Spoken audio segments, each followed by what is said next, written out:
میرے معاملات میں مت بولا کرو، انگلی اٹھاتے وارن کیا۔ سیاہ فراک والی عورت نے بلند آواز میں اسٹرا سے جوس پیا۔ 4 لوگوں کے بیچ میں بیٹھ کر معاملہ ڈسکس کرو گے تو ان میں سے ایک تو بولے گا۔ اینڈی نے ہراساں نظروں سے دونوں کو دیکھا۔ اسے گھر جانا تھا، غم منانا تھا، ابھی تو غمگین گانوں کے پلے لسٹ بنانی تھی۔ تو اس ایک کو چاہیے نا کہ منہ بند رکھے۔ المیرا نے میز پر زور سے ہاتھ مارا۔ ارے دبیر! اسی وقت گل فوراً سے کھڑی ہوئی۔ لڑتے ہوئے مرد اور عورت ایسے خاموش ہوئے جیسے ابھی منہ نوچنے کے لیے پنجے کوئی اور تیز کر رہا تھا۔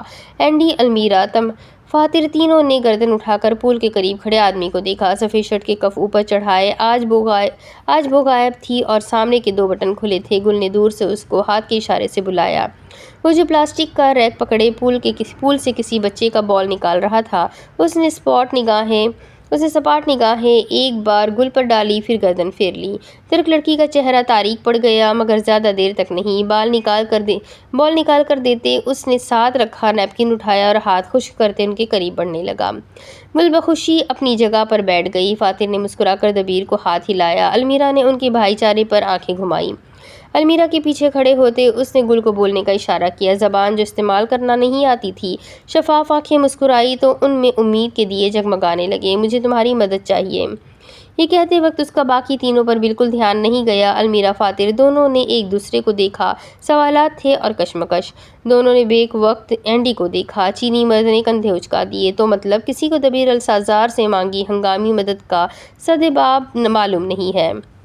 باب منصف۔ صبح 9:44۔ آج اس میز کی سختی آئی ہوئی ہے۔ تیسری دفعہ اس کے گرد بیٹھک سجی تھی۔ فاتر اور اینڈی کے بیچ ایک اور نفوذ دبیر السازار کا اضافہ ہو گیا، جس کے چہرے پر ہمیشہ کی طرح ڈھونڈنے سے بھی کوئی تاثر نہیں ملے گا۔ تم نے ابھی کہا تھا سب کو شک کے دائرے میں رکھو، تو یہ دبیر ہمارے درمیان کیا کر رہا ہے؟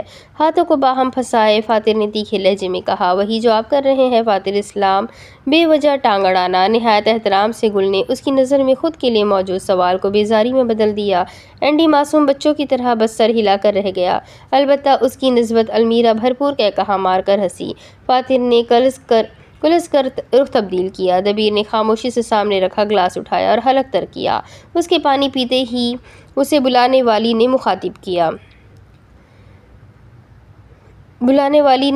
کیا۔ سنو دبیر، فاتر اور المیرا آپس میں پس منظر میں گھورنے کا مقابلہ کر رہے تھے۔ مجھے مسافرین کی لسٹ چاہیے۔ تم نے کہا تھا تم وہ لا سکتے ہو۔ دبیر نے گردن ہلائی۔ ہاں۔ چشموں کی دوسری طرف آنکھیں پرعزم تھیں۔ کمال ہو گیا، تو پھر تم آج شام کو لا دو گے؟ مسکراتے ہوئے اس نے مٹھیاں میز پر رکھ دی۔ کیوں چاہیے؟ لگی لپٹی کے بغیر سیدھی بات۔ گل کو اس آدمی کی یادداشت پر حیرت ہوئی۔ کل کا واقعہ کیا اسے بھول گیا تھا؟ اس سوال کا جواب وہاں موجود باقی تینوں کو بھی چاہیے تھا، اسی لیے گل نے اپنی بے صبری کو لگام دی اور بات کا آغاز کیا۔ ہمیں شک ہے اس جہاز میں جو کل قتل ہوا ہے وہ کسی ایسے آدمی کا ہے جو کافی مرتبہ ماہ ملکہ سفر کر چکا ہے۔ وہ ایک پروفیشنل کلر ہو جو ماہ ملکہ کو بس وہ ایک ڈسٹریکشن کے طور پر استعمال کر رہا ہے تاکہ اس کے کالے کرتوت چھپے رہے۔ تم لوگ قتل کی تحقیقات کیوں کر رہے ہو؟ ڈیٹیکٹیو ہو کیا؟ یہ پہلی مرتبہ تھا گل نے دبیر کو اتنی لمبی بات کرتے دیکھا ہو، مگر یہ وقت اس چیز پر غور و فکر کا نہیں تھا۔ ان دونوں کو ہی انسانیت کا کیڑا کاٹ رہا ہے۔ میز پر کوہنیاں رکھتے المیرا نے بوریت سے جمائی روکی، جس کے جواب میں گل نے آنکھیں گھمائی۔ 2 منٹ چپ۔ میں تو بہت شکر کروں گا اگر وہ قاتل سب سے پہلے تمہاری گردن پر آ کر آری پھیرے۔ فاتر نے کافی کا گھونٹ بھرنے سے پہلے ہنستے ہوئے کہا۔ گل کی بائیں آنکھ پھڑکنے لگی۔ اس کی اہم بات کاٹتے وہ بولا بھی تو کیا؟ اینڈی نے پہلے ہی کانوں پر ہاتھ رکھ لیے، اب تو اسے بھی ماحول کی سنگینی کا احساس ہو چکا تھا۔ تم لوگ المیرا کو مارنا اتنا آسان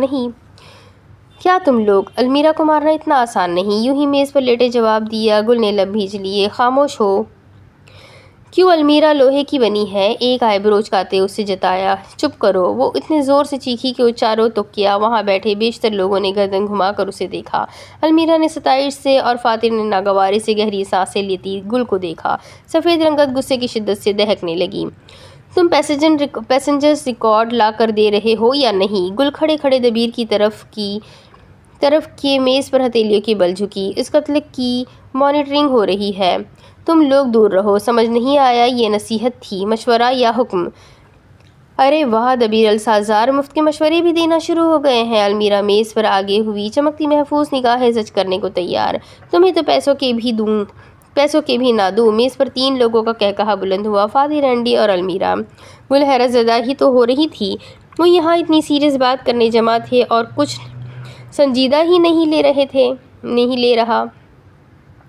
توجہ لینے کی خاطر میز پر ہاتھ مارا۔ 1 گھنٹے میں گل کو اتنا تو اندازہ ہو ہی گیا تھا، یہ تینوں لوگ ایک میز پر ساتھ بیٹھے کام تو دور خاموش تک نہیں رہ سکتے۔ اسی لیے اب وقت آ گیا تھا سنگین معاملات اپنے ہاتھوں میں لینے کا۔ ایک تنبیہی نظر سارے میں گھمائی۔ ہم لوگ دور رہ لیں گے، تم بس وہ ریکارڈ لا دو۔ دبیر خاموش رہا، آنکھ کے کنارے سے سب کو دیکھا اور پھر جیب میں رکھا موبائل نکالا۔ گل اور فاتر نظروں ہی نظروں میں سوالات کا تبادلہ کر رہے تھے۔ ساتھ بیٹھے اینڈی نے موبائل کی اسکرین کو دیکھنے کی خاطر دبیر کے کندھے پر سے جھانکا۔ نگاہیں الجھ گئی، بھویں سکڑ گئی۔ سب نے اس چینی مرد کے نقوش میں گھلتی حیرت پر غور کیا۔ دبیر مسلسل اب پاور آف کے بٹن پر انگلی پھیرتا نہ جانے کیا سوچ رہا تھا۔ فون کی اسکرین بند تھی اور اسی چیز نے اینڈی کو حیران کیا تھا۔ خاموشی کا وقفہ طویل ہوتا گیا۔ آس پاس کی آوازوں میں اب وہ بآسانی فرق کر سکتے تھے۔ کسی میز سے ہنسنے کی آواز آ رہی تھی، فضا کے کسی رخ پر کون سا پرندہ اڑ کر گیا تھا اور پول کے پانی میں کب ڈبکی ماری گئی تھی۔ دوپہر میں ہمارا جہاز القصیر مصری شہر کے ایک ریسٹورنٹ پر کچھ دیر کے لیے رکے گا۔ فون کو جیب میں اڑستے بات کی شروعات اسی آدمی نے کی جس نے 5 منٹ پہلے اختتام کیا تھا۔ میں تم لوگوں کو ٹیکسٹ کر کے وہاں بلا لوں گا، کب سے کب تک کا ریکارڈ چاہیے میں وہیں لاؤں گا۔ آخری جملہ گل کو دیکھتے ہوئے کہا۔ جب سے ماہ ملکہ انوگریٹ کا افتتاح ہوا ہے، گل کی فرمائش سنتے اس نے اس کی کرسی پیچھے کرتے ہاتھ ایک پل کو تھمے۔ کسی نے شاید غور نہیں کیا اور اگر کیا بھی تھا تو نظر انداز کر دیا تھا۔ دبیر السازار نے گردن ذرا سی ہلائی اور اٹھ کھڑا ہوا۔ اس کا کام ہو چکا تھا، یہ اس کی سوچ تھی، کیونکہ اسے بلانے والی نے ایک اور سوال کا بھی جواب مانگنا تھا۔ تم کل کہاں غائب ہو گئے تھے؟ میں نے اتنی دیر انتظار کیا تھا تمہارا۔ گل کا لہجہ سادہ تھا، کوئی شک، شکوہ، شکایت کچھ بھی نہیں۔ دبیر کے کف درست کرتے ہاتھ رکے، گندمی پیشانی سے پسینے کی ایک بوند پھسلتی ہوئی نیچے بہتی آئی۔ وہ یہاں ہو کر بھی یہاں نہیں تھا۔ ہتھیلیوں کے رگڑنے کی آواز، پانی کے بہنے کا شور اور کسی مرد کی اونچی سسکیاں، یکلخت وہ حال میں دوبارہ لوٹا۔ فوراً سے پیشانی صاف کی اور خشک ہونٹوں پر زبان پھیری۔ ویسے اس پر سوجو کی باتوں پر یقین مت کرنا، یہ جو دکھتا ہے وہ ہے نہیں۔ المیرا کا بیزار لہجہ دبیر پر ٹھہری نظریں ہٹانے میں کامیاب رہا۔ مرد کی جان میں جان آئی۔ آج دوسری مرتبہ المیرا اس کے کام آئی تھی۔ گل مسکراتے ہوئے المیرا کی طرف مڑی۔ بہت شکریہ اس مفید مشورے کے لیے، مجھے یاد رہے گا اسے کبھی استعمال نہیں کرنا۔ سینے پر بازو باندھے استانی گل اسے گھور رہی تھی۔ تمہیں نہ یہ مشورہ یاد رہے گا نہ یہ کہ اسے استعمال نہیں کرنا۔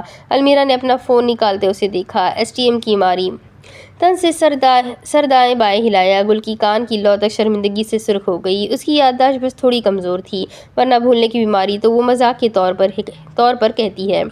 المیرا اور گل اب اپنی بحث میں مصروف ہو گئے تھے۔ اینڈی کسی مجرم کی طرح بیٹھا تھا، جبکہ فاتر اس کی سوالیہ نگاہیں اپنے سابقہ اسٹوڈنٹ کا چہرہ چھان رہی تھی، جو اپنے کف درست کرتے نہ جانے خلا میں کیا ڈھونڈ رہا تھا۔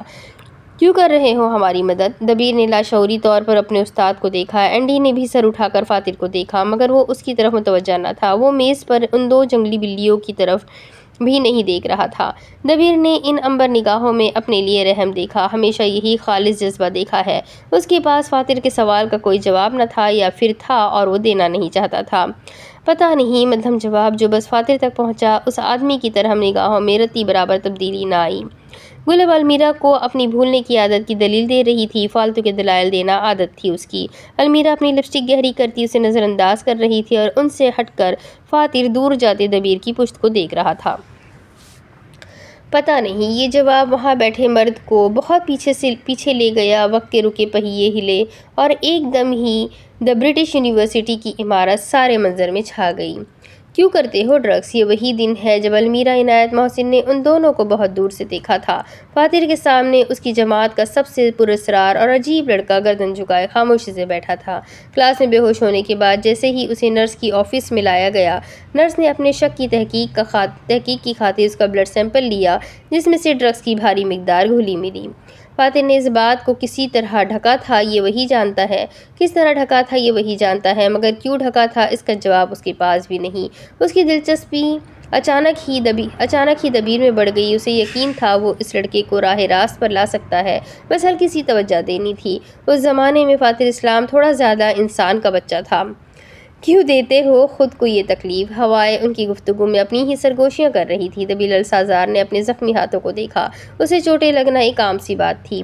پتہ نہیں، آہستہ سے کہا۔ فاتر نے ایک تھکی ہوئی سانس لیتے اپنے تنے کندھے ڈھیلے چھوڑ دیے۔ کب سے لے رہے ہو ڈرگس؟ پینٹ کی جیبوں میں ہاتھ ڈال لیے۔ یاد نہیں۔ اس کی آواز ترش تھی، یوں جیسے الفاظ نہیں پتھر برستے ہوں۔ پہلی بار کب لی تھی؟ 7 سال کی عمر میں۔ فاتر کی آنکھیں حیرت سے واہ ہوئی اور ایڈکٹ کب بنے؟ سنبھلتے ہوئے سوال کیا۔ 16 کی عمر میں۔ مجال ہو جو یہ آدمی ضرورت سے زیادہ بول لے۔ فاتر کو یہ ماننا پڑے گا دبیر السازار جتنا انوکھا عجوبہ اس نے آج تک نہیں دیکھا۔ کبھی رہب گئے؟ دبیر کی گردن ابھی بھی جھکی تھی۔ ہاں، رٹا رٹایا جواب۔ کب؟ ایک پالتو بلی ان دونوں کے درمیان سے گزر کر گئی تو دبیر نے اس کے ملائم بالوں پر ہاتھ پھیرا۔ تبھی فاتر نے ایک بدلاؤ محسوس کیا۔ وہ لڑکا مسکرایا تھا، ذرا سا ہی مگر مسکرایا تھا۔ 17 کی عمر میں۔ گردن پھیرے اب وہ دور جاتی بلی کو دیکھ رہا تھا۔ کب سے کب تک؟ مدعے پر آئیں۔ فاتر کے سلوٹ زدہ ماتھے کی لکیروں میں کمی آئی۔ دبیر کا جواب بے اختیار تھا۔ سر اٹھائے وہ اپنے استاد کو دیکھ رہا تھا، یا شاید وہ زچ ہو چکا تھا۔ فاتر نے ناک کی لو مسلتے آنکھیں بند کی۔ تمہارے ماں باپ کو معلوم ہے؟ دوبارہ سوال کا مگر لہجہ بیزار۔ میرے ماں باپ نہیں ہیں۔ فاتر کی انگلیاں رکی، آنکھیں کھولتے نیچے بیٹھے دبیر کو دیکھا۔ اسے اس لڑکے کے انداز میں ایک چیز حیران کر گئی تھی، جذبات کی غیر موجودگی۔ وہ یوں کہہ رہا تھا جیسے کسی اور کے ماں باپ ہو۔ کس کے پاس رہتے ہو؟ پتہ نہیں۔ گھٹنوں پر ہاتھ رکھتے وہ کھڑا ہوا۔ فاتر کی نگاہوں میں الجھن زدہ حیرانگی تھی۔ سیاہ پینٹ کی جیب میں ہاتھ ڈالے دبیر نے اپنی ٹوپی پیچھے کھسکائی اور دور جانے لگا۔ فاتر نے بولنے کے لیے منہ کھولا، مگر اس سے پہلے کہ وہ کوئی سوال کرتا دبیر السازار پیچ راستے میں ٹھہر گیا۔ پیچھے کھڑا مرد اس کی اگلی حرکت کے انتظار میں تھا۔ یوں ہی جیبوں میں ہاتھ ڈالے ہاتھوں سمیت وہ نیم رخ پر مڑا۔ مصر کی ہوا بھی اس کے الفاظ کی منتظر تھی۔ مجھ پر وقت ضائع مت کرو سیدی جناب، یہ راستہ میں نے اپنی مرضی سے چنا ہے۔ کیا یہ حکم تھا یا یہ تنبیہ تھی؟ جو بھی تھا، کہنے والا کہہ کر چلا گیا، سننے والا سن کر سن ہو گیا، اور ذہن میں بس ایک ہی سوال گردش کرنے لگا، کیا تھا یہ آدمی؟ قرمزی عمارت ایک اندھیروں میں چھپے انسان کو روشنی کا ہاتھ بڑھاتے مسیحا سے دور جاتی دیکھ رہی تھی۔ کیا کرتی وہ بھی؟ بے جان تھی بیچاری۔ صبح 10:22۔ دن آگے بڑھتا گیا۔ گھڑی کی سوئیاں ایک سیکنڈ سے دوسرے پر پھلانگتی گئی۔ ان کی محفل کچھ یوں برخاست ہوئی۔ اینڈی غم کو مٹانے کھانے کی نیت سے چلا گیا۔ دبیر کو اپنے کام پر جانا تھا، گل کو اپنی بہن کی کال سننی تھی، اور المیرا، وہ اپنی بوریت ختم کرنے کے لیے ہدف تلاش کر رہی تھی۔ ان سے دور فاتر لفٹ کے سامنے کھڑا اس کے کھلنے کا انتظار میں تھا۔ ہاتھ میں پکڑے فون پر زبیر کی چیٹ کھلی تھی، جس سے اس نے اپنا بزنس پلان ریوائز کرنے کے لیے بھیجا تھا۔ آس پاس کے لوگوں میں اسے ذرہ برابر بھی دلچسپی نہ تھی۔ تبھی کوئی اس کے ساتھ آ کھڑا ہوا۔ لفٹ کے بند دروازوں پر آنے والے کا ایک غیر واضح عکس بنا۔ فاتر نے یوں ہی ایک نظر اٹھا کر ساتھ دیکھا۔ جہاں غیر دلچسپی تھی وہاں اب ناگوار حیرت غالب آ گئی۔ پھر کیا سوچا تم نے؟ لمبی فراک والی لڑکی نے ہاتھ کمر پر باندھے رکھے تھے، چہرہ لفٹ کی طرف، نگاہیں لال رنگ سے لکھے آتے فلور نمبر پر۔ فاتر نے کلس کر آنکھیں بند کی، فون جیب میں اڑستے طنز ہونٹ کا کنارہ اٹھایا۔ تم باز نہیں آؤ گی نا؟ نہیں۔ بے ساختہ جواب، جیسے سوال اتنا اہم تھا ہی نہیں کہ وہ سوچنے میں وقت ضائع کرتی۔ فاتر نے کھڑے کھڑے پہلو بدلا۔ المیرا کا فی الحال مقصد بس اسے تپانا تھا۔ اپنی کہانی تو اسے مل ہی رہی تھی، ماہ ملکہ میں ہونے والا پراسرار قتل۔ ایسے میں پھر ابوالاسلام ظہور کی گمشدگی معنی نہیں رکھتی۔ جواب دو نا۔ لفٹ کی بیپ بیپ یہ سنا رہی تھی کہ وہ بس ایک ہی منزل دور ہے۔ فاتر نے غصہ پیتے گہرے سانس لیے اور جواب نہ دینے پر اکتا گیا۔ زبان گروی رکھوائے ہو؟ ہمدرد نگاہوں نے اس کے چہرے کو اپنے حصار میں لیا۔ المیرا کی یہ ہمدردی بھی مصنوعی تھی۔ ایک منزل کی دوری پر لفٹ بالآخر ان کے فلور پر آ کر رکی۔ فاتر نے دل ہی دل میں شکر کا کلمہ پڑھا۔ ویسے تم ہرش کی پارٹی میں کیا کر رہے تھے؟ قدم زنجیر ہوئے۔ وجہ المیرا نہیں، اس کے الفاظ تھے۔ قبول کرو فاتر اسلام کہ تمہیں اپنی غلطی ماننا توہین آمیز لگتا ہے، اور اسی گلٹ سے بچنے کے لیے تم سارا الزام کسی اور کے سر پر ڈال کر فرار ہو جاتے ہو۔ ہر آئینہ انسان کا پسندیدہ نہیں ہوتا، اور ایسا آئینہ جس میں سب سے کمزور عکس دکھے وہ تو سب کے لیے ناپسندیدہ ترین ہوتا ہے۔ یہ موضوع جب بھی چھڑتا تھا، فاتر المیرا کو بہت بلندی پر کھڑے پاتا، وہ اسے حقارت سے دیکھ رہی ہوتی اور ایک ٹھوکر مار کر فاتر اسلام کی ساری ساکھ ریزہ ریزہ کر سکتی تھی۔ لفٹ کے دروازے وا ہوئے، مگر فاتر اسلام کی خوفزدہ نگاہیں المیرا پر تھی۔ عورت کی نگاہوں میں چالاکی، نفرت اور بدلے کے شعلے تھے، مرد کی نگاہوں میں بے خوف، بے بسی اور خدشہ تھا۔ لفٹ کی جانب سے قدموں کے قریب آنے کی آواز آئی، اور چند ہی پل بعد وہ آواز ہڑبڑاہٹ میں بدلی۔ فاتر آپ، کھنکتی میٹھی آواز، مس المیرا، نرم مگر مضبوط لہجہ۔ بیک وقت دو مختلف لوگوں کی آوازیں اور دو مختلف انتخابات۔ فاتر المیرا دونوں نے لفٹ کی طرف دیکھا۔ مصنوعی بتیوں کے نیچے انہیں پکارنے والے کھڑے تھے۔ سپنا گورو فاتر اسلام کو دیکھ کر رکی تھی، اور بھمن بادشاہ المیرا عنایت محسن کو۔ وہ دو اجنبی ساتھ کھڑے تھے، یہ دونوں دشمن آگے پیچھے کھڑے تھے۔ اسی وقت سپنا اور بھمن کی نظروں کا رخ تبدیل ہوا۔ مصنفہ نے المیرا کو دیکھا تو وہ خوشگوار حیرت سے مسکرائی، فارسی مرد نے فاتر کو دیکھا تو اس کے جبڑے تن گئے۔ فاتر سپنا کو دیکھ رہا تھا، سپنا المیرا کو، المیرا بھمن کو، اور بھمن فاتر کو۔ یہ کیسا عجیب مستطیل تھا! چوتھا دن اور ماہ ملکہ کی قد آمد دیواریں، مجھے آپ سے بات کرنی ہے۔ 15 منٹ پہلے کہے یہ چند الفاظ فاتر اسلام کو اس سنہری لفٹ سے سیدھا اس کی پسندیدہ جگہ چھٹی منزل کی بالکنی پر لے آئے۔ لال گول صوفہ اور درمیان میں ایک پست گول لکڑی کا میز۔ تو سپنا نے بات کا آغاز کیا، کیا بات کرنی تھی آپ کو مجھ سے؟ صوفے کے ایک کونے پر بیٹھی بھارتی مصنفہ اپنی جگہ سے پیچھے ہوئی، ہاتھوں کو آپس میں ملاتے گود میں رکھ لیے۔ صوفے کے دوسرے کنارے پر ٹکے مرد نے ذرا سی نگاہ اٹھائی اور پھر فوراً جھکا دی۔ وہ پہلی مرتبہ اپنا مسئلہ کسی کے پاس لے کر آیا تھا، اور مسئلہ بھی کیا ایسا جس پر نہ داد وصول کرتا، نہ ہی تنقید سنی جاتی تھی۔ غریب جائے تو جائے کہاں؟ مسلسل ہلتی ٹانگ کے گھٹنے پر ہاتھ رکھا، سپنا کی منتظر نگاہیں اس کی ہر حرکت کو جانچ رہی تھی۔ آپ نے لکھنا کیوں شروع کیا تھا؟ ان دونوں کے درمیان رکھے میز پر دھوپ کی پرچھائی تھی، آسمان صاف اور موسم تر و تازہ۔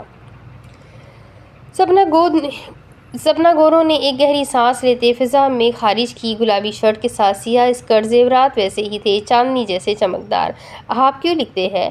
پہلے سوال میں نے پوچھا ہے۔ اس نے اپنی بات پر زور دیا، مگر سوچ کے برعکس سپنا بس ذرا سا مسکرائی، اور اس کے ہر بار یوں مسکرانے پر فاتر ایک نئی الجھن کا شکار ہو جاتا تھا۔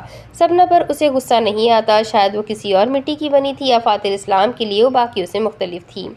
ہر لکھاری کی الگ وجوہات ہوتی ہے۔ شاعر صاحب آپ اپنی بتائیں۔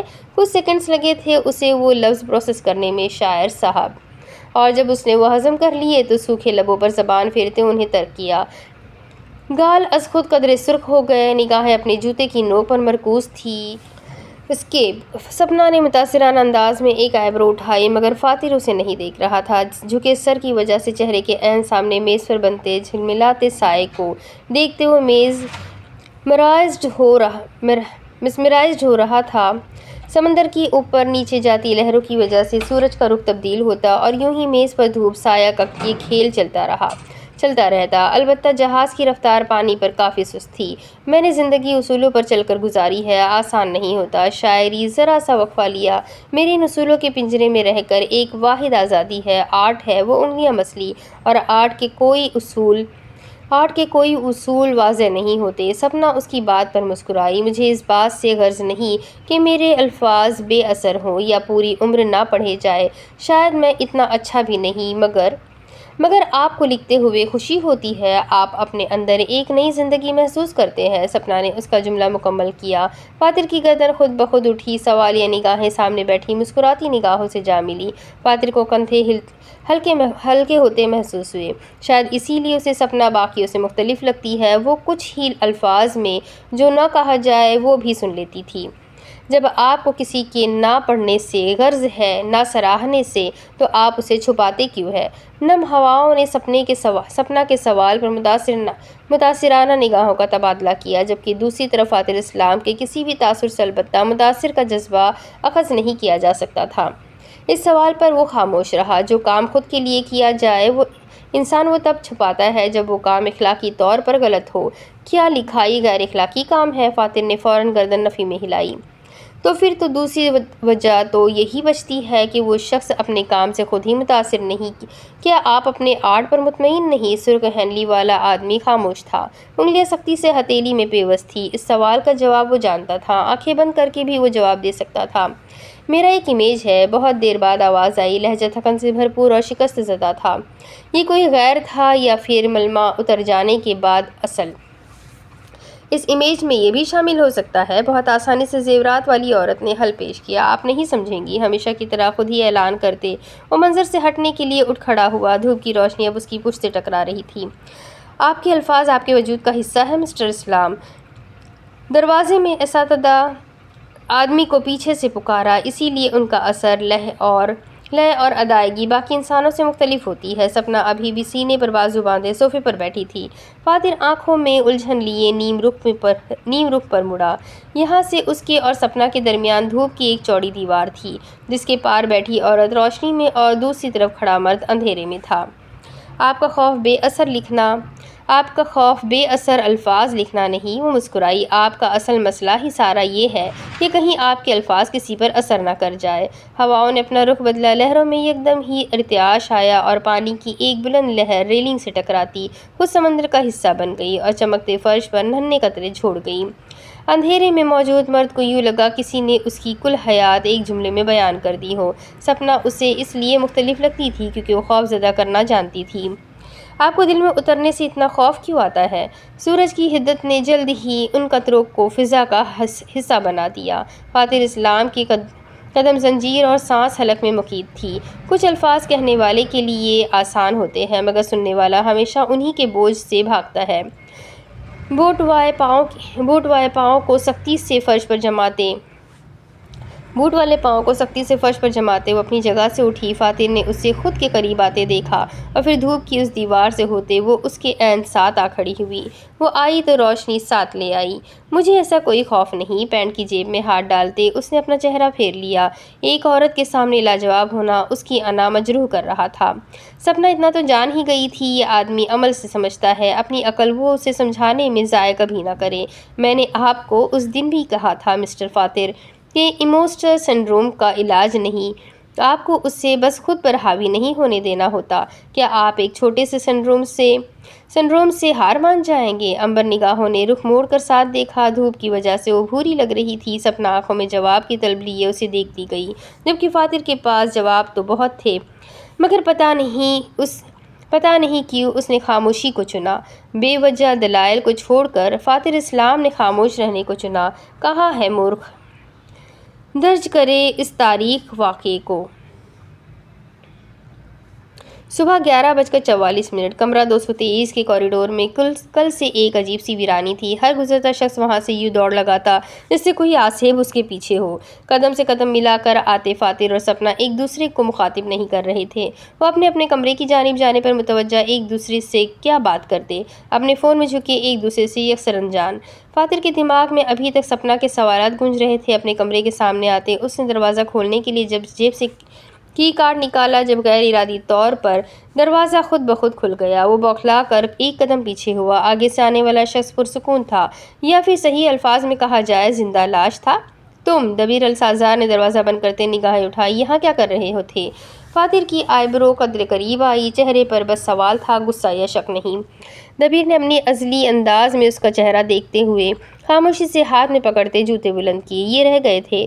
فاتر اسلام نے سوال کیا، کیونکہ دوسری طرف والے شخص نے آج جتنا بولنا تھا گول میز کانفرنس میں بول دیا تھا۔ دبیر نے گردن ہاں میں ہلائی اور کچھ سیکنڈز کی نگاہ سپنا پر ڈالتے وہ ایک طرف سے نکل گیا۔ مصنفہ کی نگاہوں نے اس کا تب تک پیچھا کیا جب تک وہ کوریڈور میں مڑا نہیں۔ فاتر نے اپنے کمرے کا لاک کھولا اور نوب گھمایا۔ آپ اسے جانتے ہیں؟ سپنا ابھی بھی کوریڈور میں ہی دیکھ رہی تھی۔ نارنجی ہوڈی اور سیاہ بیس بال کیپ والے اس لڑکے کی نگاہ میں کچھ عجیب سا تھا۔ فاتر نے ادھ کھلے دروازے کے پار سے دیکھا۔ ہاں، میرا ایکس اسٹوڈنٹ ہے۔ دبیر نے اس وقت یونیفارم نہیں پہن رکھا تھا، کل صبح تک اس کا ڈے آف ہے۔ کمرے کا دروازہ بند کرتی اس کی انگلیاں نوب پر جم گئی۔ سپنا نہ جانے کوریڈور میں کیا دیکھ رہی تھی۔ جھک کر آگے ہوا، دور دور تک کسی بشر بندے کا نام و نشان نہ تھا۔ آپ شاید روم میں جا رہی تھی۔ وہ طنز کرنے سے خود کو روک نہ سکا۔ یہ آپ کو دھوکہ دے گا۔ سپنا کا لہجہ عام تھا، کسی پرانی شناسائی یا دشمنی کی رتی برابر بھی جھلک نہ تھی۔ فاتر کی آنکھیں کناروں سے چھوٹی ہوئی۔